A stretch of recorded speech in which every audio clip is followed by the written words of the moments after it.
Hello everyone, তো সবাই কেমন আছো? আশা করি সবাই ভালোই আছো। তো প্রিভিয়াস ভিডিওতে আমরা জেনেছিলাম গোল্ডেন রুলস অফ অ্যাকাউন্টস সম্পর্কে। তো গোল্ডেন রুলস অফ অ্যাকাউন্টসের ক্ষেত্রে কয়টা পার্ট আছে? তিনটা পার্ট। একটা হলো পার্সোনাল অ্যাকাউন্ট, একটা হলো রিয়েল অ্যাকাউন্ট, একটা হলো নমিনাল অ্যাকাউন্ট।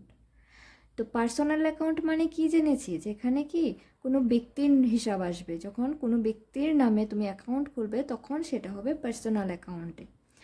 আবার আমরা জেনেছিলাম যে কোনো অর্গানাইজেশনের নাম হলে বা কোনো কোম্পানির নাম যখন হবে তখন সেটা হবে পার্সোনাল অ্যাকাউন্ট। আর রিয়েল অ্যাকাউন্টের মধ্যে কোনগুলো আসবে? সমস্ত সম্পত্তির হিসাব। যে জিনিসগুলির ভ্যালু 1 বছরের বেশি থাকে সেগুলিই তো আমাদের সম্পত্তি। তো সম্পত্তির হিসাব আসে রিয়েল অ্যাকাউন্টে। আর এখন জানবো নমিনাল অ্যাকাউন্ট সম্পর্কে। তো নমিনাল অ্যাকাউন্টে কোন কোন হিসাবগুলি আসে, কোন বিষয়গুলি আসে? নমিনাল অ্যাকাউন্টে আসে সমস্ত খরচ, ক্ষতি, আয়, লাভ এগুলির হিসাব। ধরো তুমি কাউকে ওয়েজেস দিলে, মানে মজুরি দিলে, কাউকে তুমি কাজ করিয়েছো, তো তুমি তাকে পারিশ্রমিক দিলে। তো তো তোমার থেকে তো ক্যাশ চলে গেছে, তুমি দিয়েছো মানে কি তোমার একটু কি হলো, তোমার একটা এক্সপেন্সেস হলো।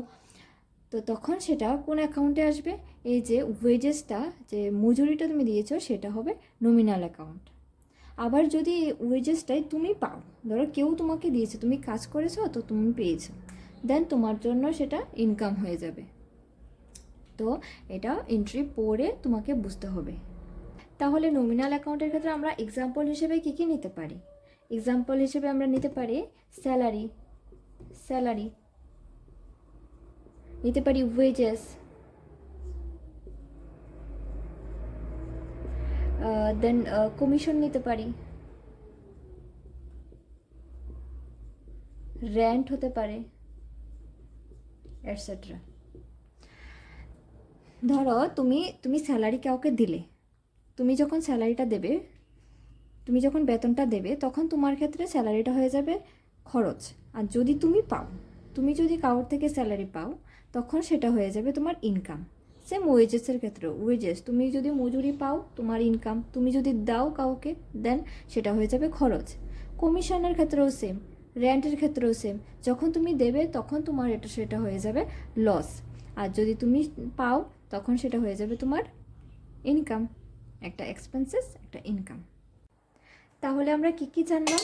আমরা জানলাম যে পার্সোনাল অ্যাকাউন্টে আসে সমস্ত ব্যক্তির হিসাব, আর কোনো কোম্পানির নাম, কোনো সংস্থার নাম থাকলে সেই সব কিছুর হিসাব। আর রিয়েল অ্যাকাউন্টে আসে সমস্ত সম্পত্তির হিসাব। আর নমিনাল অ্যাকাউন্টে আসে সমস্ত খরচ, ক্ষতি, আয়, লাভ এগুলির হিসাব। ওকে, এবার আমরা দেখে নেব এই যে পার্সোনাল অ্যাকাউন্ট, এই যে রিয়েল অ্যাকাউন্ট আর নমিনাল অ্যাকাউন্ট আছে, এগুলির গোল্ডেন রুলস অফ অ্যাকাউন্টস কী। চলো সেটা দেখে নিই।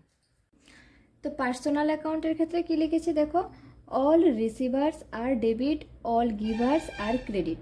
মানে তুমি যখন কোনো কিছু পাবে, তোমার কাছে যখন কিছু আসবে তখন তুমি রিসিভার, তো রিসিভার হলে তুমি ডেবিট হয়ে যাবে। আর যখন তুমি কিছু দিয়ে দেবে কাউকে, তো তখন তুমি হয়ে যাবে গিভার, তো গিভারের হিসাব হয় ক্রেডিট আর রিসিভারের হিসাব হয় ডেবিট। সেম রিয়েল অ্যাকাউন্টেরটা বলছে, রিয়েল অ্যাকাউন্ট মানে সম্পত্তির হিসাব।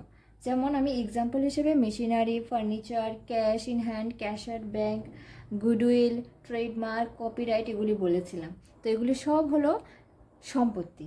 তো এখানে কি বলেছে দেখো, comes in debit and goes out credit.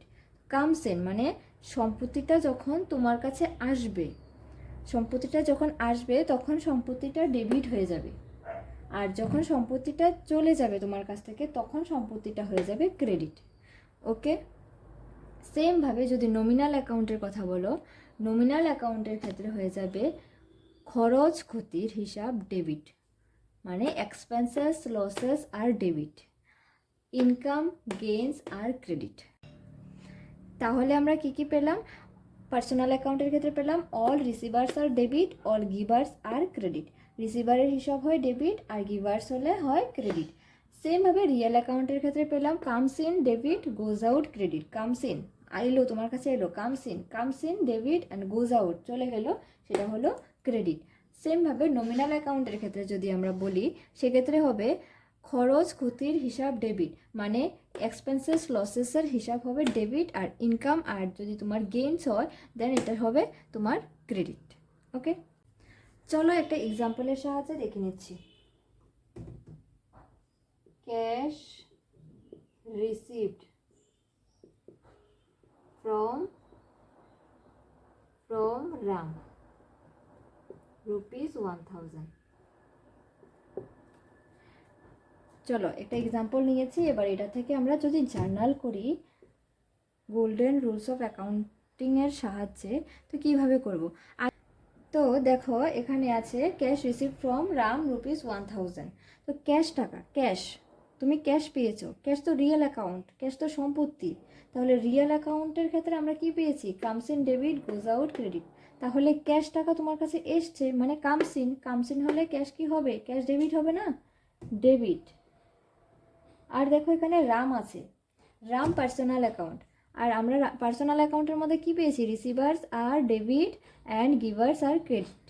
তাহলে রাম কি একজন রিসিভার না গিভার? দেখো আবারও ভালো করে পড়ো, cash receive from Ram, cash টাকা রাম থেকে পেয়েছি।